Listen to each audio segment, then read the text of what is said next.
네, 여러분 안녕하십니까. 11월 8일 월요일 아침입니다. 월요일 아침 매일 성경 묵상 함께 나누겠습니다.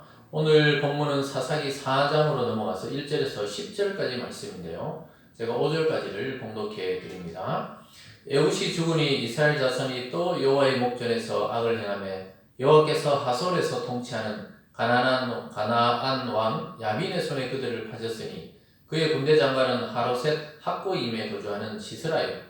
야빈 왕은 철병거 900대가 있어 20년 동안 이스라엘을 심히 학대했으므로 이스라엘 자손이 여호와께 부르짖었더니 그때 라피도세 아내 여선지지 드보라가 이스라엘 사사가 되었는데 그는 에브라임 산지 라마와 베델 사이 드보라의 종려나무 아래 거주하였고 이스라엘 자손은 그에게 나가 재판을 받더라. 아멘.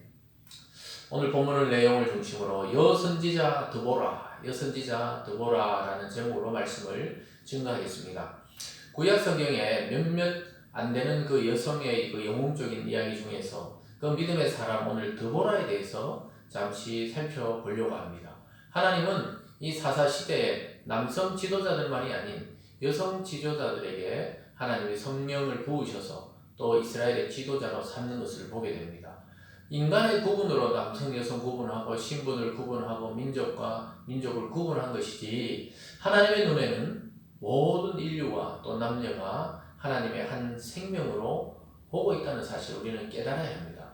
구약의 그 이스라엘의 그런 신분적이고 또 남녀 차별적인 그러한 사회 속에서도 하나님의 영이 그 평신도였던 랍비도세 아내 드보라에게 임하면서 그가 사람들을 지도하고 이스라엘을 재판하는 모습을 우리는 오늘 보게 됩니다. 여러분 이 사실을 통해서 우리는 교회 내에 누구든지 남자든 여자든 차별 없이 하나님의 일을 감당할 수 있다는 것을 또한 깨달아 알아야 되겠습니다.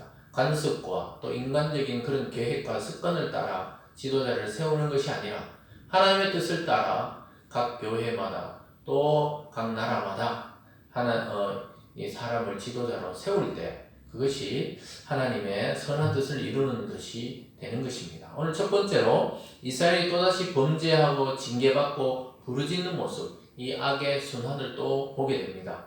방금 1절에 보면요, 1절 끝에 여호와의 목전에서 악을 행하며 이스라엘이 또 악을 행했다 이렇게 이야기하시니까 2절 끝에 가나안 왕 야빈의 손에 그들을 파셨다 이렇게 말합니다. 그러니까 징계를 당하도록 옆에 나라에게 징계를 당하도록 하셨다는 것이죠.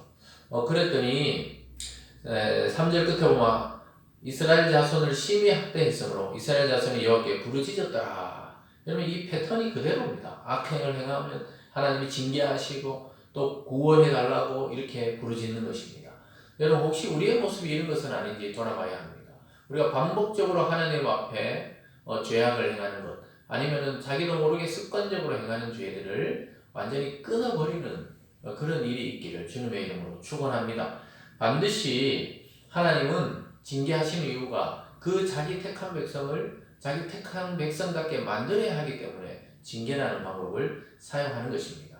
여러분 말씀에 순종하는 여러분이 되기를 바랍니다. 하나님 말씀이 이미 여러분 마음에 와닿았다면 그대로 순종해서 하나님의 징계가 아닌 하나님이 주시는 복을 받아 누리는 저와 여러분이 되기를 주님의 이름으로 축원합니다.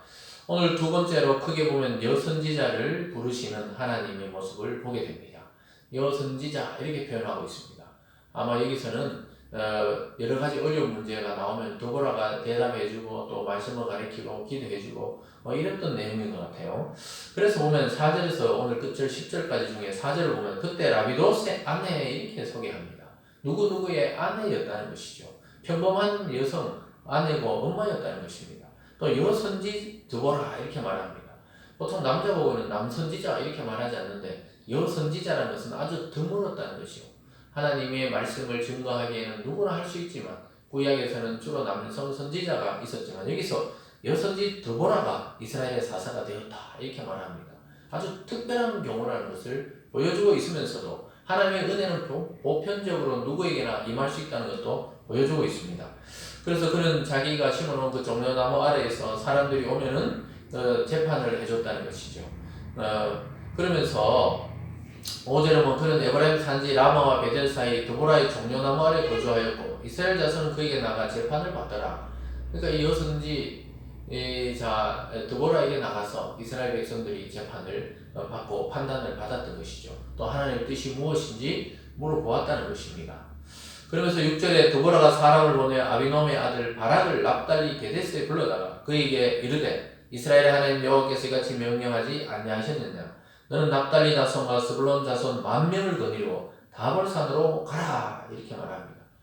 하나님의 계시가 임하고 하나님의 영감이 와서 이 드보라는 바락이라는 장수를 부릅니다. 불러가지고 하나님의 명령이니까 너는 10,000명을 데리고 가서 다볼산으로 가서 야빈 왕을 쳐라 뭐 이런 명령을 내리게 됩니다. 실제로 보면요 내가 야빈의 군대 장관 시스라와 그의 병거들과 그의 무리를 기송강으로 이끌어 내게 이르게 하고 그를 내 손에 넘겨주리라 하셨으니 하나님이 바락을 통해서 그 야빈 왕과 그 군대들을 무찌르게 하겠다고 예언하고 있습니다. 여러분 그렇다면 하나님의 약속이고 예언이면 이걸 믿고 행하면 반드시 승리가 오는 것입니다. 근데 바락이 두려워해서 자기 혼자 가지 않겠다고 이야기합니다. 8절에 보면요 바락이 그에게 이르되 만일 당신이 나와 함께 내려가려니와 만일 당신이 나와 함께 가지 않으면 나도 가지 아니하겠노라 하니 이 남자가 이 장수가 전쟁에 나가라고 또 하나님의 말씀이 확실하다고 이렇게 드보라가 이야기하는데도 불구하고 아니 당신이 같이 가지 않으면 나는 안 가겠다고 이렇게 뒤로 꽁무니를 빼는 것을 보게 됩니다. 하나님의 전투에 나서는 것을 두려워하고 망설여합니다. 우리가 하나님의 일이다, 하나님의 뜻이다 이러면서도 우리가 하기 싫어하거나 뒤로 물러서는 이유가 무엇입니까? 이거 안 될 것 같기도 하고 한편으로 두렵기도 하고 또 자기만 괜히 나섰다가 손해보는 것 같아서 뒤로 물리는 경우가 있죠. 오늘 바락이 그럽니다. 그러면서 드보라는 내가 너와 함께 하겠다고 격려합니다. 확실히 같이 가겠다. 그렇지만 너가 하나님의 명령에 100% 순종하기 아니기 때문에 영광은 받지 못한다. 승리는 얻지만 결국 영광은 여자의 손에 돌아갈 것이다. 이렇게 예언합니다. 9절과 10절입니다. 이르되 내가 반드시 너와 함께 가리라. 그러나 내가 이번에 가는 길에는 영광을 얻지 못하리니 이는 여호와께서 시스라를 여인의 손에 파실 것임이니라 하고 드보라가 일어나 바락과 함께 게데스로 가니라. 바락이 스몰론과 납달리를 게데스로 부르니 10,000명이 그를 따라 올라가고 드보라도 그와 함께 올라가니라. 바락의 신앙의 한계가 무엇입니까? 하나님의 뜻이라고 명령하면 그대로 행하면 되는데 자기 자신을 돌아보며 두려워하고 또 적이 너무 강하다고 생각하는 거예요. 철병거 막 900대가 있고 이러니까 자기가 물리칠 수 없을 것만 같다 이렇게 생각하셨기 때문에 그는 계속해서 같이 가자 이렇게 이야기했던 것입니다. 사랑하는 여러분, 저와 여러분은 무엇이 두려운 부분입니까? 반드시 사람에게는 약한 부분이 있습니다. 그렇지만 오늘 바락처럼 하나님의 말씀인데도 불구하고 너무 두려워해서는 안 되겠습니다. 오히려 이 신앙을 믿음으로 극복하고 하나님이 차지하라는 그 땅, 그 복을 쟁취해야 되는 것입니다. 반복되는 이스라엘의 이 죄의 악순환 속에서도 하나님은 사사를 세워 그들을 평안케 하셨습니다. 에훗이 다스리면서 80년간 평화가 있었지만 그들이 에훗이 죽자마자 이스라엘이 또 악행을 행했습니다. 그랬을 때 하나님 징계하시고 또 구원자 드보라를 보내서 그들을 구원하는 모습을 오늘 보게 됩니다. 사랑하는 여러분, 인간적인 예상으로는 알 수가 없습니다. 강한 장수가 아니라 약한 여인을 통해 승리를 주시는 하나님을 우리는 만나고 있는 것입니다. 우리가 지금 그 세계 속에 살고 있습니다. 약하디 약한 그리스도가 결국은 모든 것을 이기고 승리하셔서 우리에게 구원을 베푸신 것입니다. 여러분, 바락의 신앙의 한계를 보면서 우리는 늘 경각심을 가져야 합니다. 인간적인 두려움이 하나님의 그 말씀과 믿음을 가리거나 해쳐서는 안 되고 오히려 그것을 하나님의 말씀으로 두려움을 눌러야 하는 것입니다. 사랑하는 여러분, 하나님보다 더 사람을 신뢰하는 경우가 있는데요. 그러지 마시기 바랍니다. 사람은 누구나 한계가 있습니다. 오히려 오늘 바락이 드보라를 의지하지 않고 하나님 말씀을 의지해서 그대로 갔다면 그가 영광을 받았을 것입니다. 그러나 사람을 의지하다가 전쟁에는 승리했지만 영광은 자기 이름은 영광스럽지 못하게 된 것이죠. 하나님의 뜻이면 감사히 행해서 어떤 일이든지 하나님의 뜻이라고 확신이 올 때까지는 우리가 신중해야 되지만 하나님의 뜻이라고 하나님의 확신은 사인이 있을 때는 두려움 없이 과감하게 영적 전쟁에 나가 승리하는 저와 여러분이 되시길 주님의 이름으로 축원드립니다. 기도하겠습니다. 사랑의 하나님 아버지, 참 남성 위주의 그 유대 사회에서 하나님 여선지자 드보라를 세우셔서 이스라엘을 통치하게 하시고 그 연약한 자를 통해 강한 자를 물리치시는 하나님의 모습을 바라보게 됩니다. 하나님, 우리 주님도 이 땅에 오셔서 연약한 갈릴리 청년의 모습으로 오셨지만 그 강한 유대 종교와 로마를 이기고 십자가에서 승리하셔서 우리 모두에게 생명 주시는 주님이 되셨습니다.